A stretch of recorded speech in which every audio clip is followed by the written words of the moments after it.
How to turn off autopay in Gpay. In this video, I'll show you guys how you can easily turn off the autopay option on Google Pay. So the first thing you're going to have to do is open up your Gpay app and make sure that you are logged in. And then just tap on the profile icon at the top right corner. The next step is you'll head over to the autopay option. So if you have any requests available, it will show up right here on the autopay.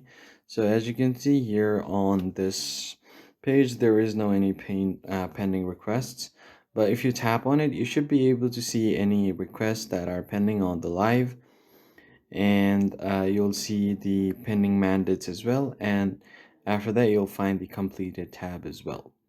So what you can do is just go and tap on any one of them and it will show you the transaction history as well.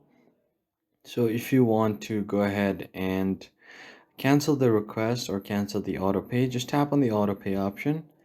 And from here you could find the option on live.